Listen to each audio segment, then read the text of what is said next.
Shalom saudara, kita ketemu kembali dalam satu pembahasan dalam rangka Pentakosta dan juga bahasa lidah. Kita akan lihat bersama-sama beberapa ayat nanti, kemudian kita akan menguraikannya.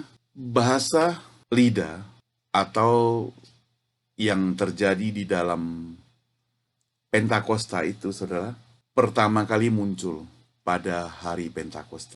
Khususnya bisa kita baca dalam Kisah Para Rasul, pasal 2 ayat 1 sampai 4. Jadi para rasul itu seperti mereka itu berbicara dalam bahasa dari orang-orang yang sedang berkunjung ke Yerusalem.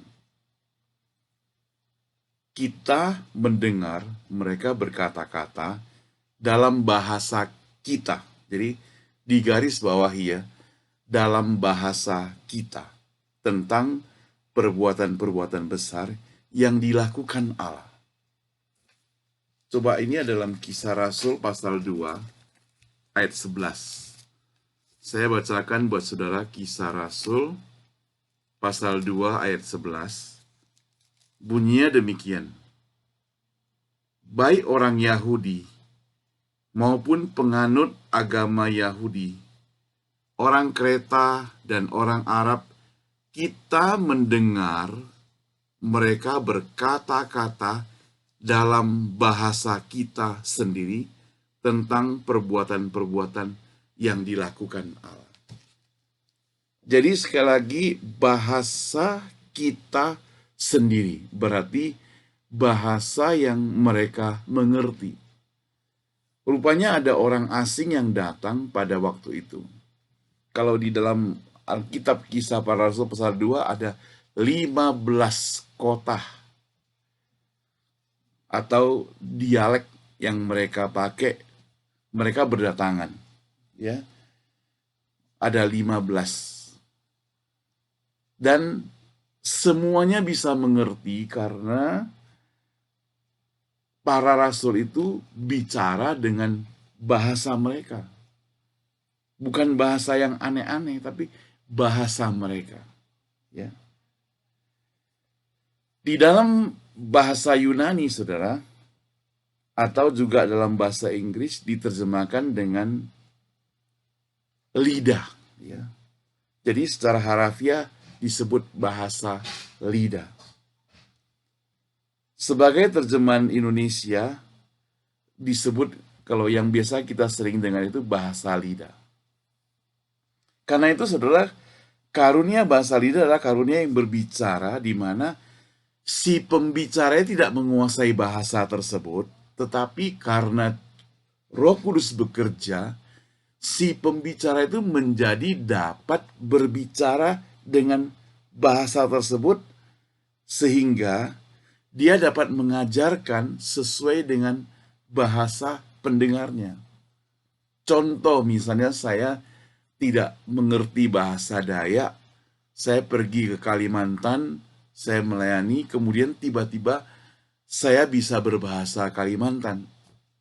Sehingga mereka mengerti apa yang saya ngomong. Itu maksudnya. Bukan tidak mengerti loh ya. Mereka mengerti. Nah, saudara perhatikan dalam 1 Korintus pasal 12 sampai 14 di mana Paulus di situ membahas mengenai karunia-karunia yang sifatnya itu sungguh ajaib, saudara. Dia berkomentar bahwa, jadi saudara-saudara, jika aku datang kepadamu dan berkata-kata dengan bahasa roh, apakah gunanya jika aku tidak menyampaikan pernyataan Allah atau pengetahuan atau nubuat atau pengajaran? Nah, kalau kita dalam satu pertemuan, orang tersebut berbicara bahasa roh, apa gunanya bagi saya, bagi orang lain? Karena toh, ya sekali lagi, karena toh mereka tidak mengerti apa yang engkau ngomong. Mereka bengong-bengong lah begitu ya. Gak ngerti apa yang engkau ngomong. Mestinya engkau berbicara kan untuk orang mengerti.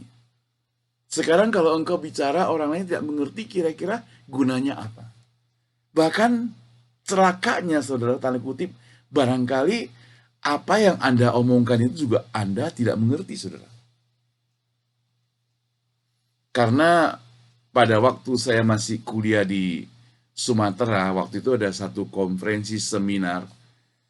Kita diajarkan berbahasa yang demikian, saudara. Jadi kumpul di suatu tempat, dikatakan konsentrasi, ucapkan satu kata, ulang-ulang, makin cepat, makin cepat, makin cepat, makin bagus. Ulang-ulang lagi, makin cepat, makin bagus. Ulang-ulang lagi, makin cepat, makin bagus. Lancarkan, lancarkan. Sampai kita merasa familiar dengan kata itu, jadi kata itu yang diucapkan sebagai pegangan engkau. Dan sangat disayangkan, saudara, kalau dalam satu persekutuan atau perkumpulan, orang yang tidak ngerti bahasa tersebut disebut tidak rohani, saudara.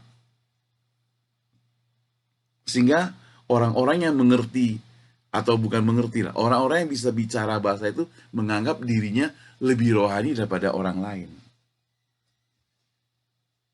Nah, menurut Rasul Paulus, saudara, sesuai dengan apa yang disebutkan sebagai bahasa lidah yang tercatat dalam Kisah Para Rasul, bahasa lidah itu berguna bagi orang yang mendengar sebagai berita dari Allah. Jadi bahasa lidah yang dimaksud di sini adalah bahasa asing yang memang dimiliki oleh orang tersebut dan memang dia mengerti.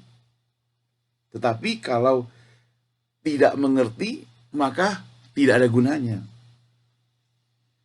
Nah, orang yang memiliki karunia menafsirkan bahasa lidah, yang misalnya dalam 1 Korintus pasal 12 ayat 30, saudara, dapat dimengerti apa yang dikatakan dalam bahasa lidah sekalipun dia tidak mengerti bahasa itu sendiri. Itu orang yang dikaruniakan. Kalaupun itu terjadi dalam persekutuan, ada orang yang berbahasa asing atau lidah, dia harus ada orang yang terjemahkan supaya orang lain mengerti. Kalau tidak ada yang terjemahkan, maka tidak ada gunanya. Sekarang coba Anda evaluasilah. Yang mengaku berbahasa lidah, ya. Lalu apakah waktu engkau ngomong di perkumpulan, orang lain mengerti nggak? Orang lain itu mengerti tidak? Lalu saudara mungkin mengaku Anda sendiri mengerti. Kalau hanya sendiri mengerti, ngapain dibawa ke tempat umum? Gak ada gunanya. Kita mau orang lain juga mengerti.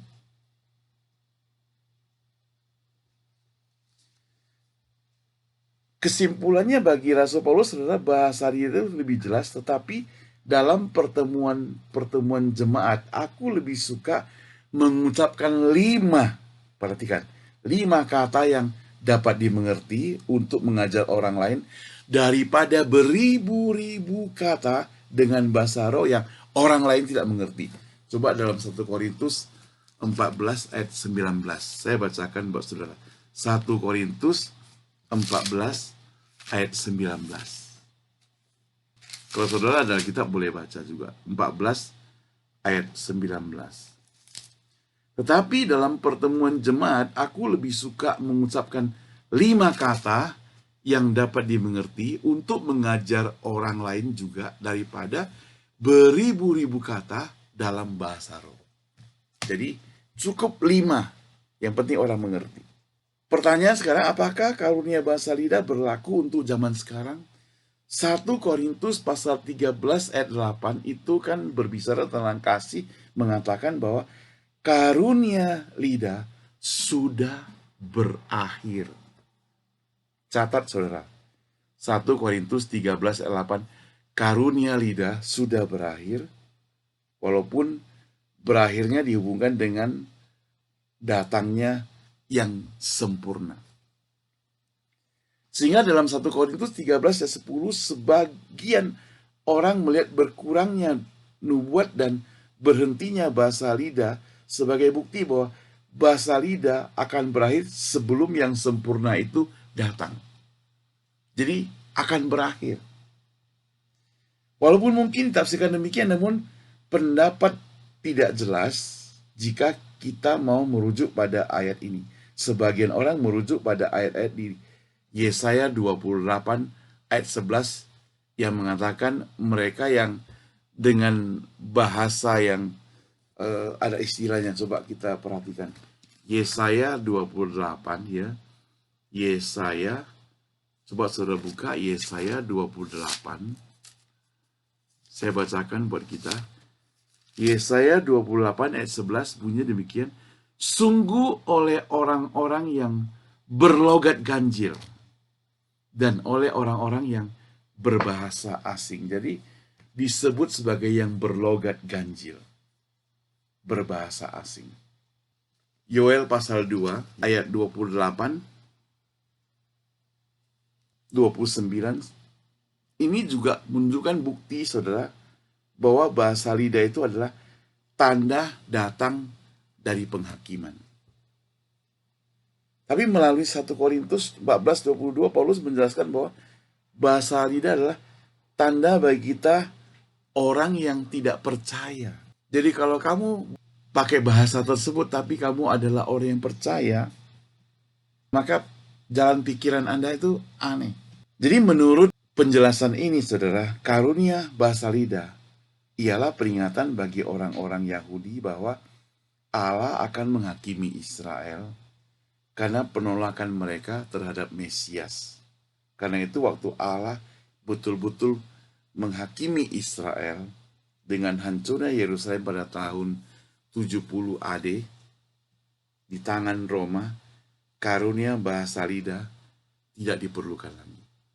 Jika karunia bahasa lidah masih aktif, maka saudara, pada zaman ini, maka karunia bahasa lidah itu harus didefinisikan sesuai dengan kitab suci, bahwa kalau diucapkan harus ada yang menerjemahkan dan tidak boleh hanya dimengerti oleh satu orang saja.